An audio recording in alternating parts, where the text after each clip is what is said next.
नमस्कार, NB news देख रहे हैं आप। मैं हूं आपके साथ पल्लवी राजपूत। बुलेटिन की शुरुआत करते हैं इस वक्त की बड़ी खबर के साथ। डोनाल्ड ट्रंप ने H-1B वीजा पर अस्थायी रूप से रोक लगा दी है। इसके साथ ही भारतीय आईटी प्रोफेशनल्स को एक बड़ा झटका यहां लग रहा है। इन सुधारों से अमेरिकी कामगारों की रक्षा होगी, ये कहना है व्हाइट हाउस का। भारतीय पेशेवरों पर अब इसका खासा असर पड़ सकता है। इस वक्त की बड़ी और अहम खबर, अमेरिकी राष्ट्रपति डोनाल्ड ट्रंप ने सोमवार को ग्रीन कार्ड और H-1B वीजा पर इस साल के अंत तक के लिए रोक लगाने की घोषणा की है। H-1B वीजा भारत के आईटी प्रोफेशनल्स के बीच काफी प्रसिद्ध है। ट्रंप प्रशासन ने कई अन्य फॉरेन वर्क वीजा भी इसके साथ सस्पेंड किए हैं। इसमें H-2B, L और J वीजा भी शामिल हैं। ट्रंप के इस फैसले के बाद यह वीजा धारक और इनके डिपेंडेंट 31 दिसंबर 2020 तक अमेरिका नहीं जा पाएंगे। वहीं आपको जानकारी दे दें कि J वीजा इंटर्न, ट्रेनी, शिक्षक, कैंप काउंसलर या समर वर्क ट्रेवल प्रोग्राम के लिए जारी किया जाता है। इस फैसले की घोषणा करते हुए डोनाल्ड ट्रंप ने कहा कि मौजूदा आर्थिक संकट के कारण नौकरियां खोने वाले लाखों अमेरिकियों के लिए ये काफी आवश्यक था। नवंबर में होने वाले राष्ट्रपति चुनावों से पहले लिए गए इस फैसले का कारोबारी संस्थान, कानून निर्माता और ह्यूमन राइट्स संगठन विरोध कर रहे हैं, लेकिन ट्रंप ने इस विरोध को पूरी तरह से नकार दिया है। इस वक्त की बड़ी और अहम खबर एएनबी न्यूज पर इस समय आप देख रहे हैं। डोनाल्ड ट्रंप ने H-1B वीजा पर अस्थायी रूप से रोक लगा दी है। डोनाल्ड ट्रंप की ओर से लगाए गए यह प्रतिबंध 24 जून से लागू हो जाएंगे। ट्रंप प्रशासन के इस फैसले से बड़ी संख्या में ऐसे भारतीय आईटी प्रोफेशनल प्रभावित होंगे जिनको अमेरिकी और भारतीय कंपनियों ने 1 अक्टूबर से शुरू होने वाले वित्त वर्ष 2021 के लिए यह वीजा जारी किया है। अब ऐसे प्रोफेशनल्स को कम से कम इस साल के अंत तक इंतजार करना होगा। इसके अलावा इस फैसले का असर उन प्रोफेशनल्स पर भी पड़ेगा जो अपना H-1B वीजा रिन्यूअल कराना चाहते हैं। इस मसले पर चर्चा के लिए डॉक्टर करोड़ी सिंह, विदेशी मामलों की जानकार, इस समय फोन लाइन पर हमारे साथ जुड़े हुए हैं। डॉक्टर सिंह, डोनाल्ड ट्रंप ने H-1B वीजा पर अस्थायी रूप से रोक लगा दी है, आपकी प्रतिक्रिया? देखिए मैडम, अस्थायी रूप से रोक केवल H-1B वीजा पे ही नहीं, H-4 पे भी लगाई है जी। L-1 पे लगाई है, J-1 पे लगाई है। और इससे अमेरिका को दोहरा नुकसान होगा। एक तो अमेरिका की अर्थव्यवस्था पे बहुत ज्यादा असर पड़ेगा और दूसरा अमेरिका की एक सुपर पावर के रूप में जो प्रतिष्ठा है उस पे असर पड़ेगा।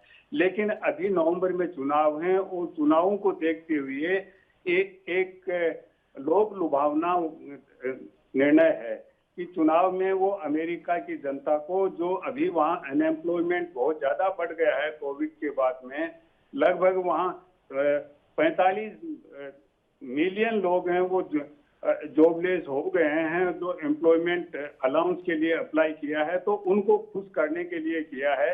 लेकिन स्वयं अमेरिका में ही इसका काफी विरोध होगा।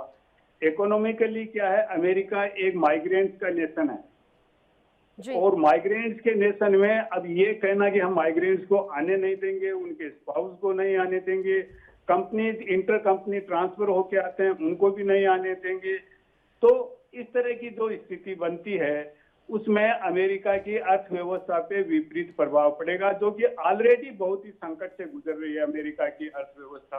तो एक तो सबसे बड़ा अमेरिका की अर्थव्यवस्था पे प्रभाव पड़ेगा, दूसरा अमेरिका की एक प्रतिष्ठा सुपर पावर के रूप में दुनिया में यह है कि अमेरिका एक खुले समाज के रूप में, प्रजातंत्र के रूप में, मानव अधिकारों का रक्षक है। तो जो अमेरिका की प्रतिष्ठा है उस पर भी धक्का लगेगा, क्योंकि अमेरिका अगर अपने यहीं प्रोटेक्शनिस्ट बन रहा है, लेकिन ट्रंप ने जो नारा दिया है buy American hire American, buy American hire American, तो बाई एंड हायर अमेरिकन है, तो वो कैसे संभव होगा? क्योंकि अमेरिका स्वयं में एक माइग्रेंट का नेशन है और माइग्रेंट के टैलेंट से ही उसने विकास किया है। क्योंकि जैसे सिलिकॉन वैली वगैरह, आईटी वगैरह में है, लगभग 3/4 हैं वो माइग्रेंट्स हैं। तो अब ये क्या कि भविष्य जो ऑलरेडी हैं उनको पे तो प्रभाव नहीं पड़ेगा, लेकिन उनके रिन्यूअल पे प्रभाव पड़ेगा, उनके स्पाउस नहीं जा पाएंगे, इंटर कंपनी ट्रांसफर नहीं होगा, और जो रिसर्चर्स का J-1 वीजा है, डॉक्टर्स और रिसर्चर्स, उनको भी नहीं अलाउ, उसको भी सस्पेंड कर दिया है। तो ऐसी स्थिति में स्वयं अमेरिका संकट के दौर से गुजरा, वो संकट और ज्यादा गहरा होगा और अमेरिका में विरोध के स्वर पहले से ही शुरू हो चुके हैं जी। ऑलरेडी कि ट्रंप को इस तरह का निर्णय नहीं लेना चाहिए, लेकिन ये चुनाव को ध्यान में रख के लिया गया निर्णय है। और ट्रंप जिस बात के लिए जाना जाता है, कभी वो एक निर्णय लेते हैं, फिर कुछ देर बाद पलट जाते हैं, दूसरा निर्णय लेते हैं, तो कह नहीं सकते कि वो किस दिशा में जाएंगे, कहना बड़ा मुश्किल है। लेकिन ये स्वयं अमेरिका के लिए बहुत बड़ा डिजास्टर है, अर्थव्यवस्था की दृष्टि से और वहाँ के समाज की दृष्टि से, एवं अमेरिका की जो अंतर्राष्ट्रीय स्तर पे सुपर पावर के रूप में प्रतिष्ठा है, उस पर भी बहुत बड़ा धक्का लगेगा। तो हो सकता है वो इसको रिव्यू भी कर लें, अगर दबाव बने तो विरोध के स्वर बहुत ज्यादा उठ रहे हैं। जी मैडम। बिल्कुल, काफ़ी सारे संगठन और जो ह्यूमन राइट्स संगठन है वो इस फैसले का विरोध कर रहे हैं। हालांकि ये तो क्लियर है कि उन्होंने चुनावों को देखते हुए ये फैसला लिया है। वहीं व्हाइट हाउस की तरफ से ये बयान भी आया है कि इन सुधारों से अमेरिकी कामगारों की रक्षा होगी। जब इतनी सारी समस्याएं आ जाएंगी उनके इस फैसले से, तो वो कैसे अमेरिकी कामगारों की रक्षा कर पाएंगे? निश्चित रूप से यह है कि अमेरिका के कामगारों की रक्षा इसलिए नहीं हो सकती कि जो भी टैलेंट है, जो भी स्किल्ड वर्कर हैं, वो ज्यादातर माइग्रेंट्स हैं। अमेरिकन स्वयं स्किल्ड इतने हैं नहीं, तो हायर अमेरिकन कैसे, वहाँ कंपनीज हैं वो कैसे हायर करेंगी अमेरिकन को, जिसमें स्किल नहीं है, जिसमें टैलेंट नहीं है, उसको कंपनीज हायर नहीं करना चाहेंगी। अगर हायर करेंगी तो कंपनी का प्रोडक्शन और प्रोडक्टिविटी डिक्लाइन होगा, तो कंपनीज भी विरोध करना शुरू करेंगे, कॉर्पोरेट सेक्टर भी विरोध करेगा, क्योंकि इससे अमेरिका को कहीं कोई फायदा नहीं होने वाला है। और अमेरिका में जो भी प्रगति हुई है वो माइग्रेंट्स की वजह से हुई है, नॉन माइग्रेंट्स की वजह से नहीं हुई। भारत की स्थिति बिल्कुल अलग है।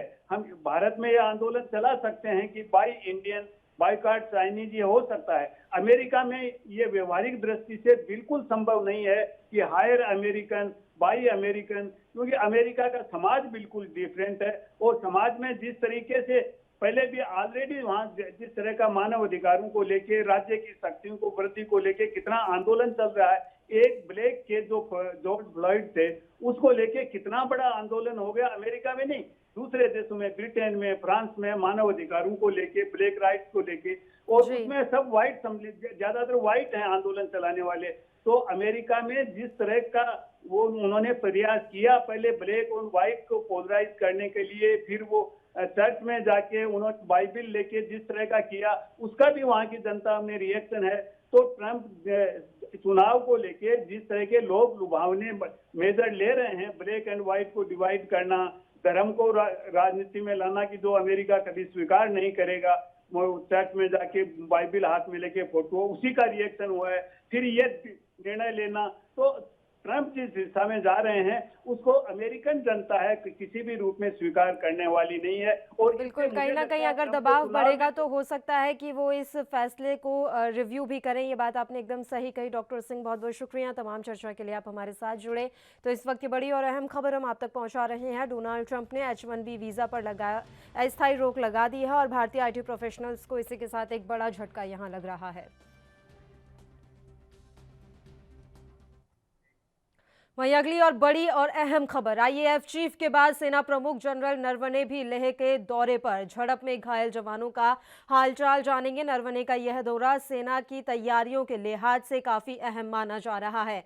लेफ्टिनेंट जनरल हरिंदर सिंह से भी मुलाकात प्रस्तावित है। सेना प्रमुख जनरल मनोज मुकुंद नरवणे मंगलवार और बुधवार को लद्दाख के दौरे पर हैं। चीनी सेना के साथ चल रहे 6 हफ्ते के गतिरोध पर वहां तैनात कमांडरों के साथ वे चर्चा करेंगे। सैन्य सूत्रों ने बताया कि सैन्य प्रमुख अग्रिम इलाकों का दौरा करेंगे और वहां तैनात सैनिकों के साथ बातचीत भी उनकी होगी। जनरल नरवणे का यह दौरा गलवान घाटी में चीनी सैनिकों के साथ संघर्ष में 20 भारतीय सैनिकों के शहीद होने और सीमा पर तनाव बढ़ने के बाद हो रहा है। तो ऐसे में इस दौरे को काफी अहम माना जा रहा है। इस वक्त की बड़ी और अहम खबर ANB न्यूज इस समय आप तक पहुंचा रहा है। इससे पहले भी भारत और चीन के सैन्य कमांडर्स के बीच करीब 11 घंटे की लंबी मैराथन बैठक चली थी। हालांकि देर रात तक ये साफ नहीं हुआ कि मीटिंग का नतीजा क्या रहा, लेकिन ये माना जा रहा है कि LAC पर स्टेटस क्यू बनाए रखने पर जोर दिया। दोनों देशों के कोर कमांडर्स के बीच ये दूसरी बड़ी बैठक थी। और इस बीच आज IAF चीफ सेना प्रमुख जनरल नरवणे लेह के दौरे पर हैं। ऐसे में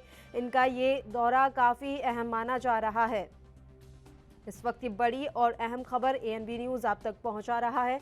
सेना प्रमुख जनरल मनोज मुकुंद नरवणे मंगलवार और बुधवार को लद्दाख का दौरा करेंगे और चीनी सेना के साथ चल रहे 6 हफ्ते के गतिरोध पर वहां तैनात कमांडरों के साथ उनकी चर्चा हो सकती है। इसके अलावा बताया जा रहा है कि लेफ्टिनेंट जनरल हरिंदर सिंह से भी वे मुलाकात कर सकते हैं और जो बैठक कल हुई थी, जो लंबी बैठक चली थी दोनों देशों की सेनाओं के बीच, कमांडर स्तर की जो बैठक हुई थी, उस बैठक के बारे में नरवणे जनरल हरिंदर सिंह को बता सकते हैं। जो भी बैठक में रहा वो तमाम जानकारी उनकी तरफ से दी जा सकती है। इस वक्त की बड़ी खबर एएनबी न्यूज़ आप तक पहुंचा रहा है। नरवणे का लद्दाख दौरा, मंगलवार और बुधवार को वो लद्दाख दौरे पर है। हालातों का जायजा लेने के लिए वे लद्दाख दौरे पर हैं। लद्दाख में हिंदुस्तान और चीन के दरमियान अभी कशीदगी कम नहीं हुई है। ऐसे में army chief general Manoj Mukund Naravane हालात का जायजा लेने के लिए आज लद्दाख दौरे पर जाएंगे। वहीं एलएसी पर खूनी झड़प के बाद भारत चीन जब आमने सामना हो गया था, उसके बाद ये उनका पहला दौरा है।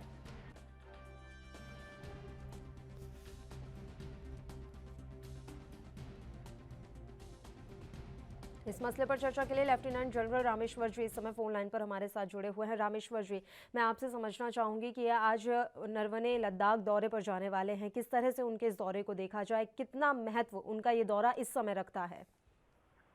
देखिए, चीफ ऑफ आर्मी स्टाफ का जनरल नरवणे का ये जो दौरा है काफी महत्व रखता है, क्योंकि ये दौरा जो है ऐसे समय पे किया जा रहा है। अभी अगर आप खबरों को देखें तो कल बातचीत चली है दोनों तरफ के मिलिट्री कमांडर्स के बीच में। वो बातचीत जो है 10 से 11 घंटे चली है बिना किसी ब्रेक के जी। लेकिन उसके बाद की समस्या का कोई हल नहीं निकला है और ऐसा सुनने में आया है कि चीन ने भी कड़ा अपनाया हुआ है और भारत ने भी अपना जो है काफी कड़ा रुख दिखाया है। अब उसके चलते बात को आगे बढ़ाने के लिए कुछ न कुछ हमारी जो स्ट्रेटेजी है उसमें बदलाव लाना पड़ेगा। देखना अब ये है कि पहले वो जनरल नरवणे जो है बात जो हुई है अब तक उसका जायजा लेंगे और उसके बाद ही अपने कमांडर्स से बात करके जो है आगे की कार्रवाई के लिए अपनी रणनीति बनाए। बिल्कुल सर, किस तरह से हमें अपनी रणनीति में बदलाव लाना होगा, क्योंकि ये समस्या का समाधान अभी होता हुआ नजर नहीं आ रहा है। 6 जून से जो बातचीत का दौर चला था वो अभी तक जारी है और इस बीच क्या कुछ हुआ ये पूरी दुनिया के सामने है। तो ऐसे में किस तरह से रणनीति में बदलाव लाया जा सकता है और कितना जरूरी है अभी बदलाव लाना? देखिए, बदलाव की जहां तक बात हम करें तो पहली बात तो यही है कि हमें जो है जो एरियाज हमारे पास अभी हैं और जहां पे ये फेस ऑफ बना हुआ है, आमने सामने फौजें डटी हुई हैं, हमें जो है उसमें मजबूती लानी है, अपनी जो साजो सामान और तैयारी को बढ़ाते रहना है और हमें ये यकीन करना है कि चीन जो है, जो उसकी पीएलए है, वो जहां तक पहुंच चुकी है, जहां पे हमने उनको रोक दिया है, अभी वो रोक के रखा हुआ है, उसको उसके आगे बढ़ने की कोई भी गुंजाइश ना हो। और अगर वो कोई भी ऐसी कोशिश करे या कोई भी ऐसी हरकत करे जिसमें हमें दिखे कि वो आगे बढ़ने की कोशिश कर रहा है या और भी एरिया जो है अपने कब्जे में लेना चाह रहा है या और जो एरिया जहां हम नहीं है वहां पे कुछ करना चाह रहा है, तो उसके लिए हमें तैयारी रखनी पड़ेगी। और अगर उस तैयारी के बरखिलाफ वो कुछ करता है और जहां पे अगर हमको फोर्स भी इस्तेमाल करनी पड़े तो हमें करने के लिए तैयार रहना चाहिए। और उसके लिए अगर कोई लोकल एक्शन होता है तो उसके लिए भी हमारी ऑप्शन होनी चाहिए कि हम उसके लिए तैयार। जी, बहुत बहुत शुक्रिया रामेश्वर जी, तमाम चर्चा के लिए आप हमारे साथ जुड़े। तो इस वक्त की बड़ी और अहम खबर एएनबी न्यूज़ आप तक पहुंचा रहा है। आईएफ चीफ के बाद सेना प्रमुख जनरल नरवणे भी लेह दौरे पर, झड़प में घायल जवानों का वे हालचाल जानेंगे। साथ ही नरवणे का यह दौरा सेना की तैयारियों के लिहाज से बेहद अहम माना जा रहा है। लेफ्टिनेंट जनरल हरिंदर सिंह से भी उनकी मुलाकात प्रस्तावित है।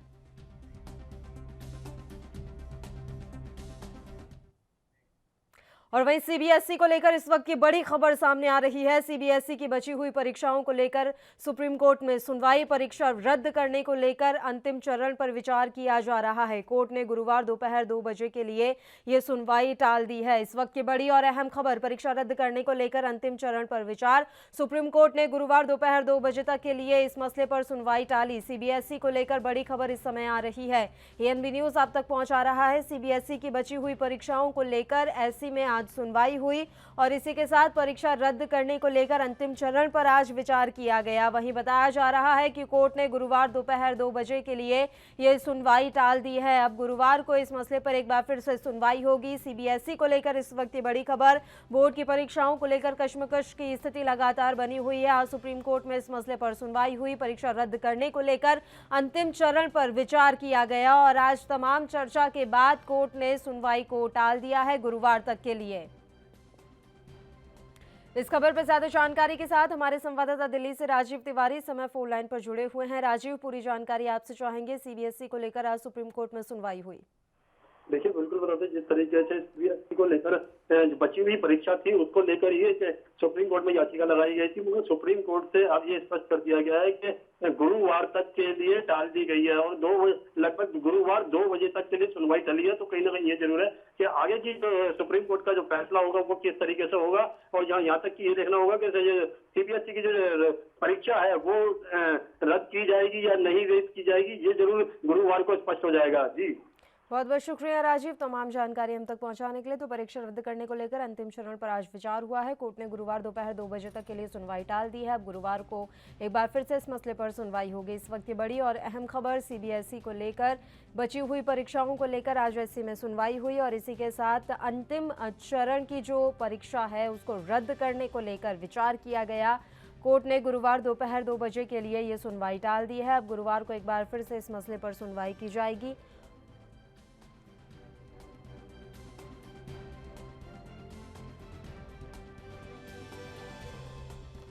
परीक्षा रद्द करने को लेकर अंतिम चरण पर विचार, कोर्ट ने गुरुवार दोपहर 2 बजे के लिए इस मसले पर सुनवाई टाल दी है। सीबीएसई को लेकर इस वक्त की बड़ी और अहम खबर एएनबी न्यूज़ आप तक पहुंचा रहा है। सीबीएसई की बची हुई परीक्षाओं को लेकर सुप्रीम कोर्ट में सुनवाई हुई। परीक्षा रद्द करने को लेकर अंतिम चरण पर विचार किया गया। कोर्ट ने गुरुवार दोपहर 2 बजे के लिए इस मसले पर सुनवाई टाल दी है। सीबीएसई को लेकर इस वक्त की बड़ी खबर आ रही है। गुरुवार दोपहर 2 बजे तक के लिए इस मसले पर सुनवाई टाल दी गई है। परीक्षा रद्द करने को लेकर अंतिम चरण पर विचार हुआ। कोर्ट ने गुरुवार दोपहर 2 बजे के लिए सुनवाई टाली। अब दोपहर गुरुवार को एक बार फिर से इस मसले पर सुनवाई होगी। क्या कुछ रहता है, परीक्षाएं की जाएंगी या नहीं, इस पर फैसला लिया जाएगा।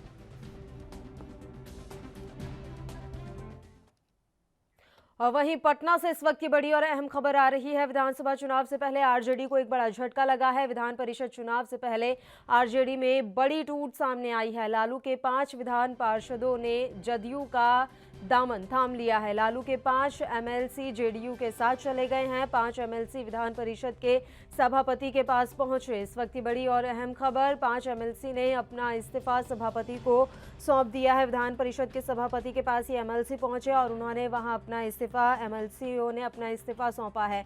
बिहार विधानसभा चुनाव से पहले आरजेडी को एक बड़ा झटका यहां लगा है। विधान परिषद चुनाव से पहले आरजेडी में बड़ी टूट सामने आई है। लालू के 5 विधान पार्षदों ने जदयू का दामन थाम लिया है। लालू के 5 एमएलसी जेडीयू के साथ हो गए हैं। आज ये 5 एमएलसी विधान परिषद के सभापति के पास पहुंचे, जहां उन्होंने अपना इस्तीफा सौंपा है। इस वक्त की बड़ी खबर आ रही है बिहार से, जहां विधानसभा चुनाव से पहले ही आरजेडी को एक बड़ा झटका लगता हुआ नजर आ रहा है। विधान परिषद चुनाव से पहले आरजेडी में बड़ी टूट खुलकर सामने आई है। लालू के 5 विधान पार्षदों ने जेडीयू का दामन थाम लिया है। लालू के 5 एमएलसी जेडीयू के साथ चले गए हैं और इसके लिए आज एमएलसी विधान परिषद के सभापति के पास भी पहुंचे। सभापति को इन 5 एमएलसी ने अपना इस्तीफा सौंपा है। इस वक्त की बड़ी खबर आ रही है बिहार से। विधानसभा चुनाव होने हैं बिहार में और उससे पहले ही आरजेडी को एक बड़ा झटका लगता हुआ नजर आ रहा है। आपको बता दें कि आरजेडी के 5 एमएलसी ने जेडीयू का दामन थाम लिया है। इन्होंने इस्तीफा सौंपा है सभापति को। आज ये 5 एमएलसी विधान परिषद के सभापति के पास पहुंचे, जहां इन्होंने अपना इस्तीफा सौंप दिया है। 5 एमएलसी ने अपना इस्तीफा सौंपा है और जेडीयू का दामन थाम लिया है। वैसे ही बिहार में फिलहाल महागठबंधन में सब कुछ ठीक नहीं चल रहा था। ऐसे में आरजेडी में ये बड़ी टूट खुलकर सामने आई है, जिससे आरजेडी को एक बड़ा झटका यहाँ लगता हुआ नजर आ रहा है। आरजेडी वैसे ही अपनी सियासी जमीन तलाशने में लगी लगी हुई थी बिहार में।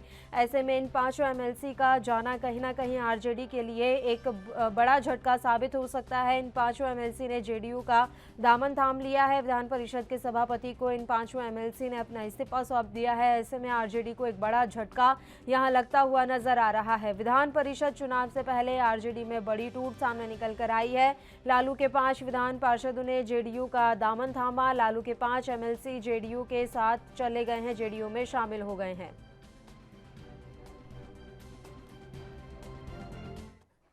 वहीं अगली बड़ी खबर, पुरी में ऐतिहासिक रथ यात्रा आज निकाली जा रही है। कल ही एससी से रथ यात्रा को हरी झंडी मिली थी। 500 से ज्यादा लोगों को रथ खींचने की अनुमति नहीं है। इस दौरान किसी को घर से बाहर निकलने की भी इजाजत नहीं दी गई है। इस वक्त की बड़ी खबर, हर साल की तरह इस बार भी भगवान जगन्नाथ की ऐतिहासिक रथ यात्रा निकाली जा रही है, लेकिन कड़ी शर्तों के साथ। सुप्रीम कोर्ट ने कल कुछ प्रतिबंधों के साथ कोरोना वायरस महामारी के बीच वार्षिक रथ यात्रा को आयोजित करने की अनुमति दी। सुप्रीम कोर्ट के आदेश के मुताबिक 500 से ज्यादा लोगों को रथ खींचने की अनुमति नहीं है। रथ यात्रा के दौरान पुरी शहर में लगातार कर्फ्यू लागू रहेगा। इस दौरान लोगों को घर से बाहर निकलने की इजाजत नहीं है। लोग अपने घरों में ही रहेंगे। इस वक्त की बड़ी और अहम खबर हम आप तक पहुंचा रहे हैं। पुरी के राजा गजपति महाराज रथ यात्रा में भाग लेने के लिए पुरी के जगन्नाथ मंदिर पहुंच गए। वह छेड़ा पहरा की रस्म निभाएंगे। इस दौरान वह रथ पर झाड़ू लगाएंगे, जिसमें आपको यहां जानकारी दे दें कि सोने का हैंडल लगा होता है। वहीं अतिरिक्त पुलिस महानिदेशक रथ यात्रा की व्यवस्था की देखरेख कर रहे हैं। हर रथ को खींचने के दौरान एक वरिष्ठ अधिकारी इसकी निगरानी में इस समय लगा हुआ है। कोलकाता में कोरोना की वजह से इस्कॉन मंदिर के प्रांगण में ही रथ यात्रा का आयोजन किया गया है। हालांकि सुप्रीम कोर्ट में जगन्नाथ रथ यात्रा का मामला चला गया था और इसके बाद कल ही सुप्रीम कोर्ट की तरफ से हरी झंडी मिली थी। हालांकि कुछ प्रतिबंध सुप्रीम कोर्ट की तरफ से लगाए गए थे। तुषार रंजन उड़ीसा से हमारे संवाददाता इस खबर पर ज्यादा जानकारी के साथ इस समय फोन लाइन पर जुड़े हुए हैं। तुषार, पूरी जानकारी हम आपसे चाहेंगे। किस तरह से रथ यात्रा को निकालने के लिए तमाम आयोजन किए गए हैं, कैसा नजारा इस समय वहां देखने को मिल रहा है? जी देखिए, अभी जो प्रशासन के तरफ से सुप्रीम कोर्ट से जो गाइडलाइन निर्देशनामा जारी किया गया था, वो केंद्र सरकार राज्य सरकार को ऊपर छोड़ दिए थे कि अपना डिसीजन वो खुद ले। तो राज्य सरकार ने कल एक कदम उठाए थे। रात को पुलिस प्रशासन के दौरान और सेवायत जो है, मंदिर प्रशासक की जो सेवायत है, उनके तरफ से ये रथ यात्रा को किया गया है। और बुधवार दोपहर 2 बजे तक इसको शॉट डाउन किया है। पूरी टाउन को शॉट डाउन किया गया है और उसी के आधार में टोटल रथ यात्रा चल रहा है और सारी पुलिस प्रशासन नियोजित है। एक ही आदमी भी बाहर नहीं है। पुलिस का ठोस कदम भी उठाया गया है। फ्लैग मार्चिंग भी हो रहा है। तो उसी के रथ यात्रा अभी चल रहा है। ठीक है, बहुत बहुत शुक्रिया तुषार तमाम जानकारी हम तक पहुंचाने के लिए। तो पुरी की ऐतिहासिक रथ यात्रा और तमाम जो आयोजन है वहां किए जा रहे हैं और रथ यात्रा के मद्देनजर पुलिस इस समय मोर्चा संभाले हुए है। और इसी के साथ इस बुलेटिन में फिलहाल के लिए इतना ही। मुझे दीजिए इजाजत। देश प्रदेश के तमाम ताज़ा खबरों के लिए आप बने रहिए हमारे साथ। नमस्कार।